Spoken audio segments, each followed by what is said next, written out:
Okay, welcome back after the coffee break, everyone. My name's Sara. I'm from Macquarie University in Sydney, Australia, and I'm very happy to be chairing this session on connecting energy and equity in the Asian Pacific region.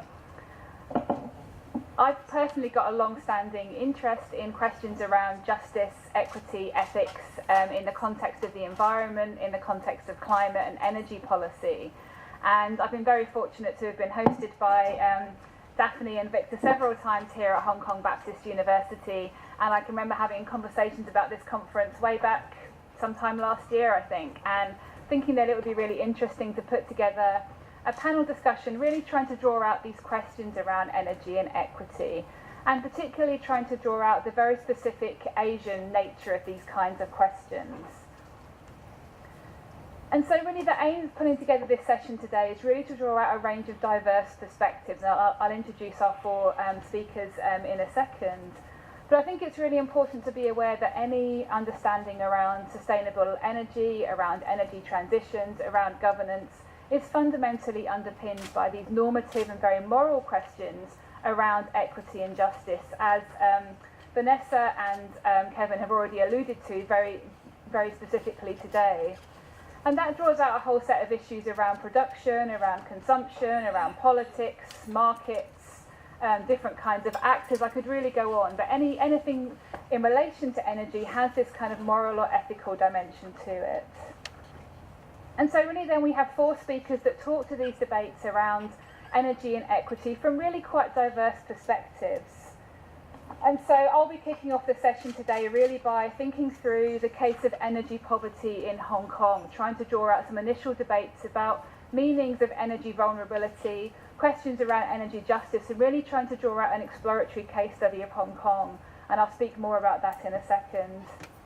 We then have Dr. Shinichiro Okushima from I knew I'd get this wrong, Tsukuba University in Japan, who'll be talking about energy poverty in Japan, a multi-dimensional approach. Sorry, and I've got that wrong completely. Sorry, he's the third speaker. The second speaker is actually Dr. Benjamin McClellan. I obviously can't read my notes at all. He'll be talking about energy equity and drawing out a case study of Australia. And then our final speaker is Melissa Lowe from the Energy Studies Institute at the University of Singapore, who'll be talking through a Singaporean case study, all of whom drawing on quite different sets of debates. And so each speaker has around 20 minutes. That there'll then be a bit of time for questions, and then we'll lead on to a panel discussion afterwards, whereby speakers from both Working Group 2 and Working Group 3 will be able to answer a broader range of questions there. Okay, so.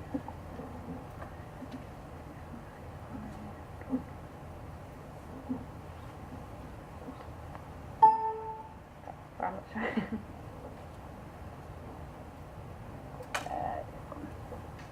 Thank you.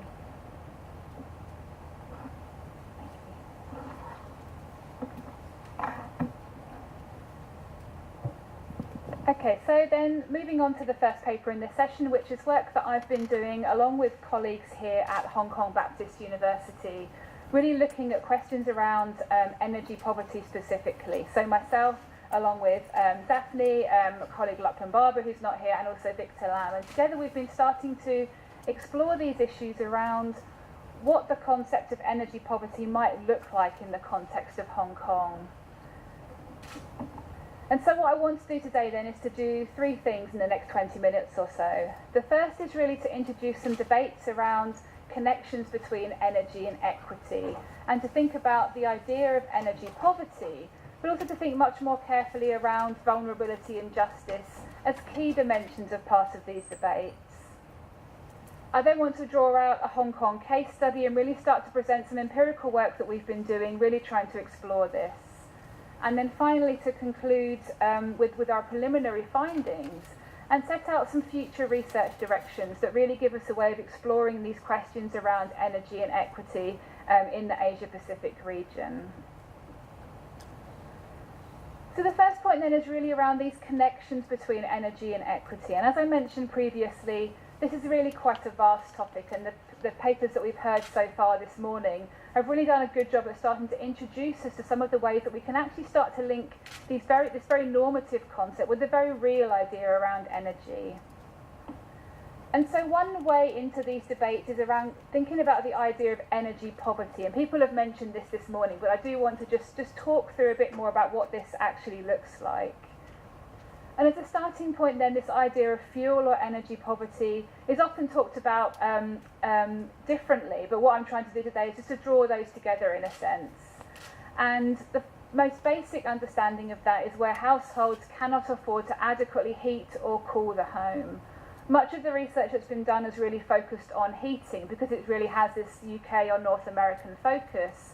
I think when we start to explore case studies of Hong Kong and other Asian Pacific cities, it really switches that to start thinking about cooling as well.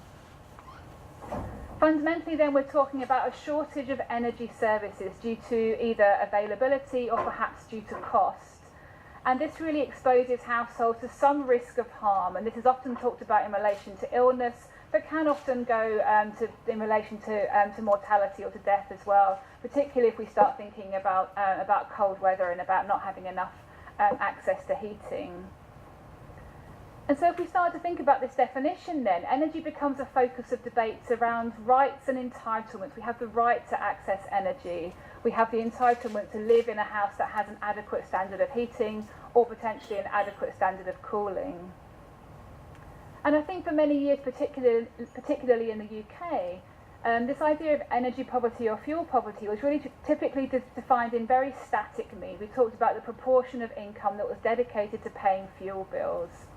And I think more recent literature has really sought to challenge this very static definition, to think through the idea around energy vulnerability, and has really commented on the idea that actually fuel poverty or energy poverty is much more dynamic than just thinking about income. It's produced in multiple and complex ways and is dynamic, so it shifts across the life course. It's not just about the income levels that you have in the household. It relates to a whole set of kind of socio-spatial characteristics as well. And increasingly research, particularly in the UK, has sought to explore this in relation to particular vulnerable groups, so looking at older people, emerging work, looking at gender, for example.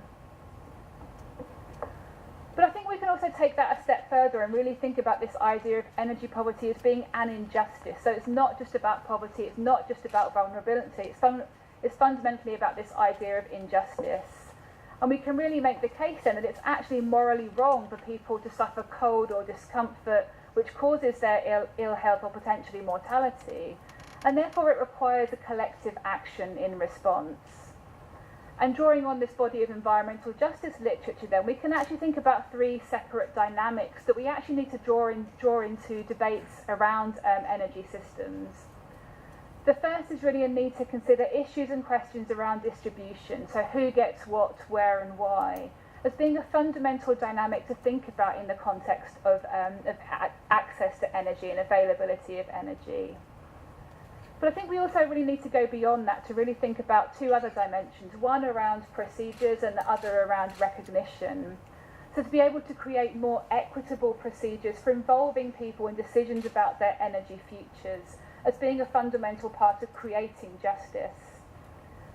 And secondly, we need to give proper recognition to the diversity of needs and capabilities of individuals who might experience energy vulnerability. So if we start to think about these kinds of definitions, you can really see we go much broader than just thinking about a proportion of income that's spent on energy, to think much more carefully about a more complex and more nuanced understanding around what energy vulnerability might look like. And I think the work here of colleagues in the UK, Gordon Walker and Rosie Day, is really helpful in this respect. And this framework is one that they've set out that starts to explore how and why questions of energy or fuel poverty become an issue of justice and the different kinds of dimensions that we might need to think about in this context. And I don't want to talk through this in great detail, but really what I want to note is that there's a whole variety of different kinds of factors that we can use to frame any kind of discussion around energy justice or around energy poverty.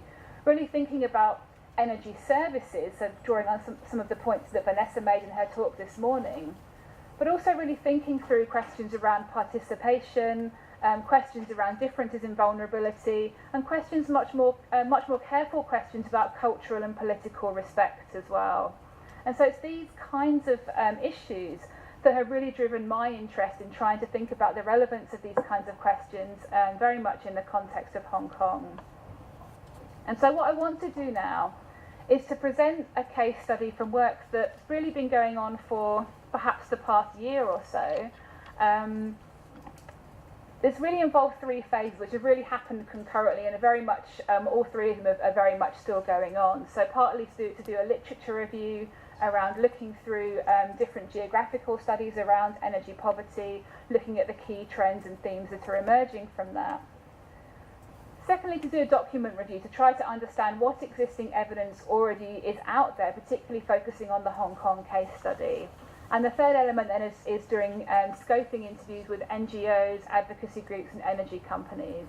And I've done some interviews, we've done some document review analysis as a team, but there are still more interviews to do and more work to do there. So really what I'm presenting here is very much a kind of first sift through this data, with the idea of doing more data analysis once the project kind of starts to wrap up.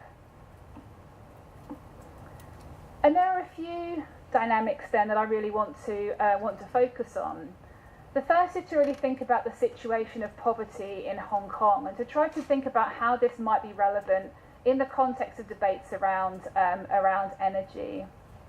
And so really we often see Hong Kong as being a very affluent city, having experienced rapid industrialization, economic reforms, leading to very much high rates of growth. More recently, over the last 10 to 20 years, that growth has slowed. There's been a variety of different kinds of circumstances, which essentially means that the cost of living continues to rise, and particularly this is reflected in the severely unaffordable cost of housing in Hong Kong. This is also marked by a disparity between Hong Kong's wealthiest and poorest, and the fact that this disparity is rapidly increasing. And actually the fact that this gap then is actually higher than any other developed nation, this gap between rich and poor. And this comes alongside some discussions about whether or not it's appropriate to amend the government's approach to social welfare. But this actually is actually a very controversial topic about the appropriateness of actually changing this kind of high level approach. And the energy system in Hong Kong then is another important factor to take into account. So we're trying to look at these intersections between poverty on the one hand and the energy system on the other hand, to try to see what these interconnections might look like. As many people have alluded to this morning, Hong Kong is reliant on external sources of energy. Electricity generation comes from coal, from nuclear power, from natural gas, mainly from mainland China. The monopoly electricity suppliers in Hong Kong, Hong Kong Electric Company and China Light and Power, are governed by a scheme of control which provides a standard rate of return, dictates consumer prices, and really creates no incentive to actually reduce energy demand. The general energy policy framework really highlights issues around reliability as key, cost efficiency and public safety in the energy system. And there are, much more recently over the last few years, emerging climate and energy plans which don't affect or don't address energy poverty directly, but do provide some kind of directions to enhance resilience to issues such as heat, for example. And patterns of energy consumption and expenditure have really, again, changed over time, but really what we see that the overall pattern is that electricity and town gas have become the predominant fuels in the household sector. And there is very much a stable trend of approximately 3% of household income being spent on energy from household expenditure surveys. And that's really a general trend, and I'm going to talk in a bit more detail now about how that differs across different population groups. And so really what we see in terms of how energy is consumed within the home, really most of that is used for space conditioning, with other factors such as cooking, hot water, lighting, refrigeration, office equipment, really comprising how energy is actually used within residential environments. And we can also see a very clear difference here, energy consumption by housing types. We can really see here the difference between energy consumption in public housing and private housing. And also I've noted the general trend rising over time as well. There has been a general increase, which is largely attributed to population growth and expansions of the service sector as well. And so then the question of energy poverty, to date we haven't found any formal academic work that's been conducted specifically on energy poverty in Hong Kong. But there has been some really valuable contributions made by NGOs, many of whom I've spoken with, and also some investigations by media teams, which really provide some important evidence about the situation in Hong Kong. And so this study really aims to complement those and to draw those together to really start to provide a picture of what's really happening in the city. And so the research that we've gathered together so far, very much as part of this team of researchers, has identified a number of different factors that have emerged very much in the context of Hong Kong. And just working around this circle here, we can really see that research suggests that those people living in energy poverty are really very vulnerable to tariff pressure and to increases in energy prices, vulnerable because of a lack of affordability of more efficient appliances.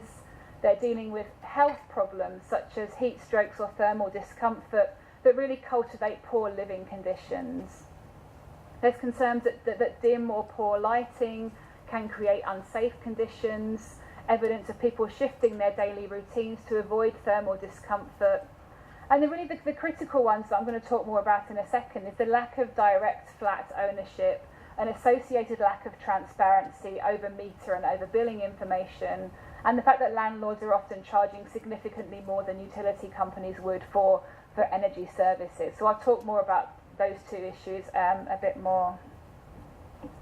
And there are three key organisations that we've identified that have done some really important and significant work in this field in terms of gathering quantitative data, looking through household expenditure surveys, also trying to gather qualitative evidence about really what's happening in Hong Kong.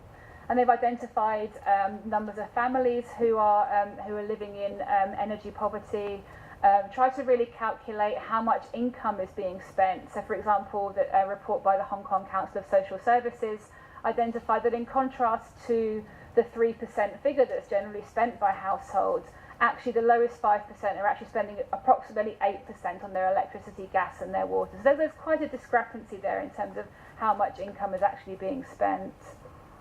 And really drawing out this question here around energy tariff pressure and unaffordability in the energy market.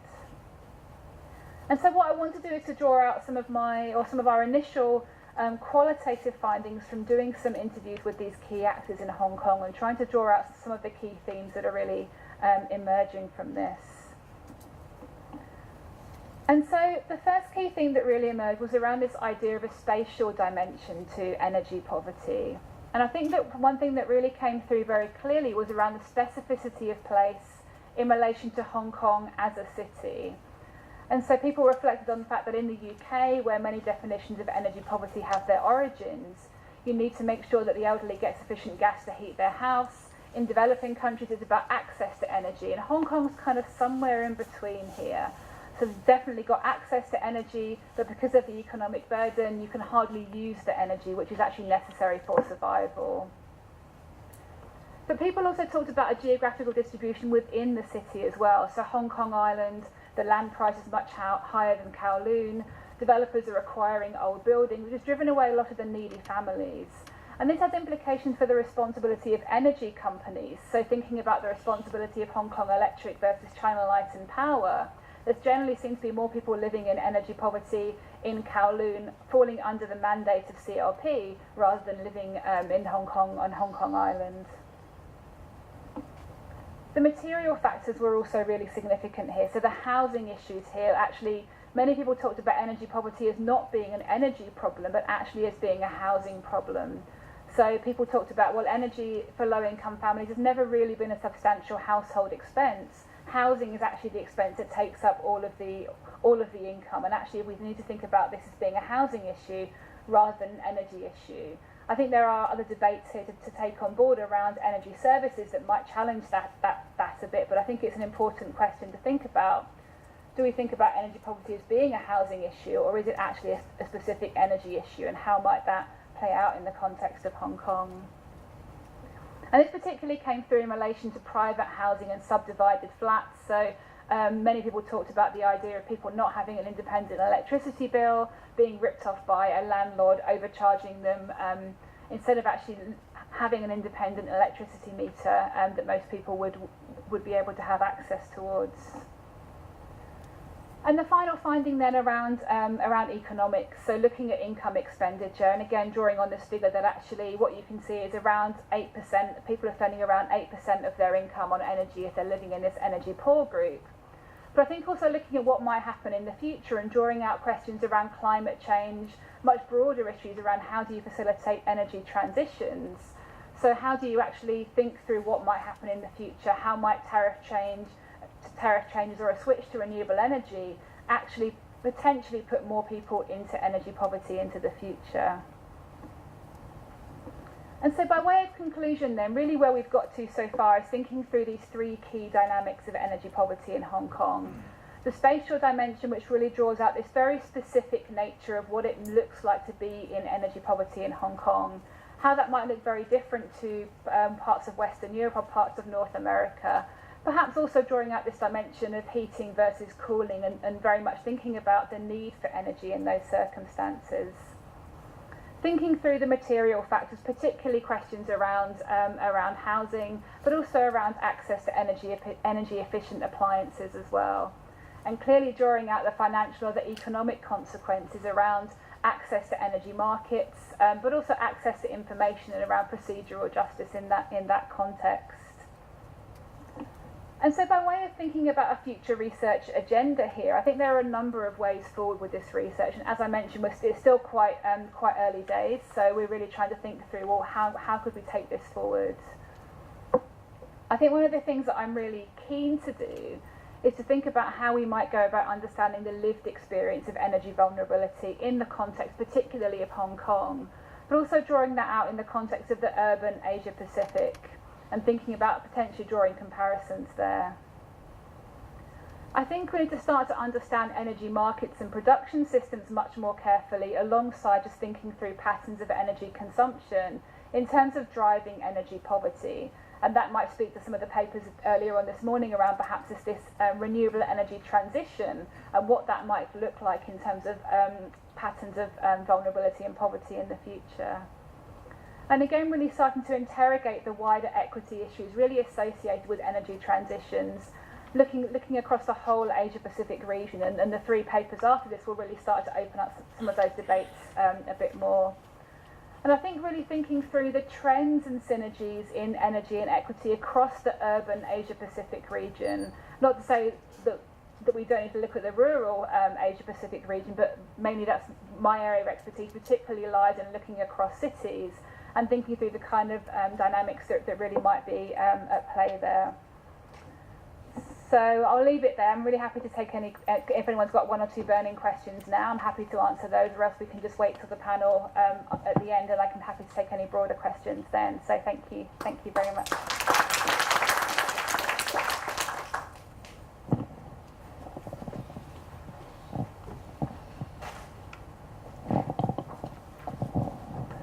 Thank you very much. My question is, I don't understand the relation in your last slide between the energy poverty and the energy transition. I explain a little bit. When people are in a situation of energy poverty, this means that the more they are poor, the more urgent for them it is to have access to energy, any kind of energy. So the issues of climate change, global warming, CO2 emission, renewable energies, non-emitting CO2 energies, never mind, no problem. So it's kilometers far from their day-to-day topic, which is energy, very simply.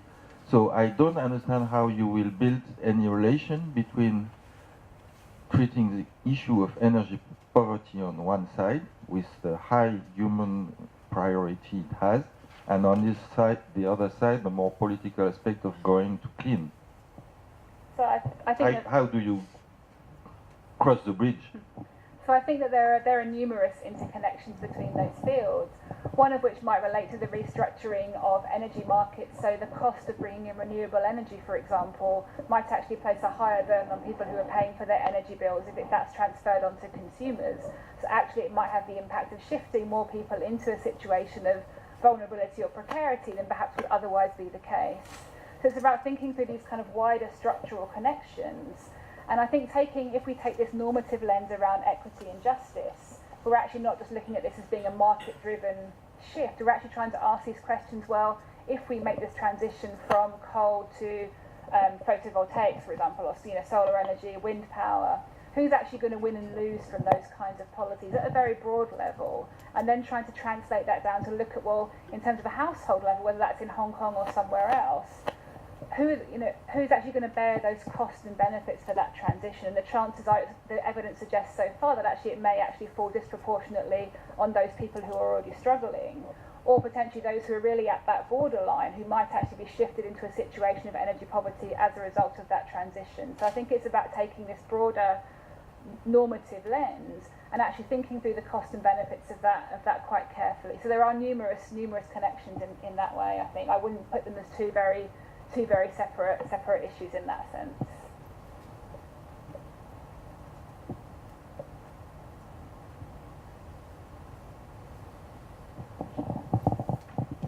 I think when we first came across the ideas of energy poverty, those of us who work in Hong Kong, we thought that it's so interesting. Do we really have the energy poverty issue in Hong Kong? But my question is that how do you see, is it really an issue in Hong Kong?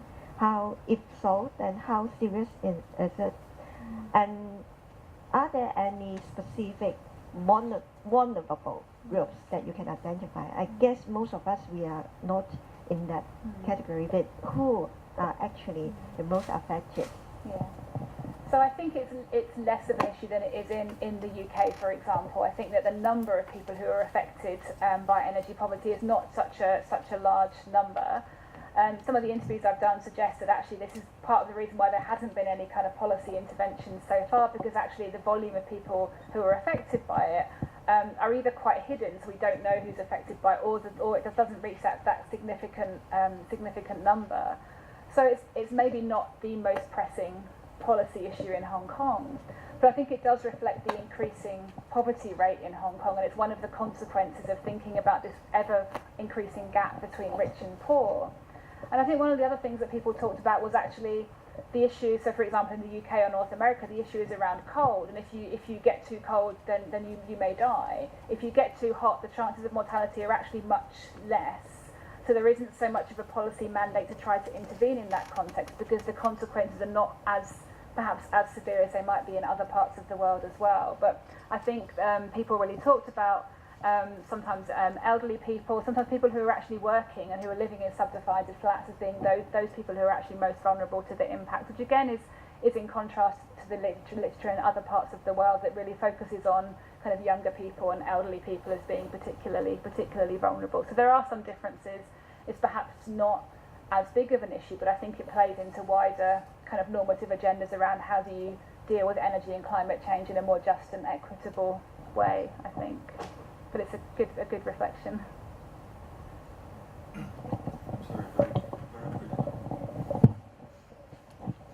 Sorry to take again a very brief one. You speak about housing. Do you have any comment on the expenses for fuel for transportation, for example, from home to work?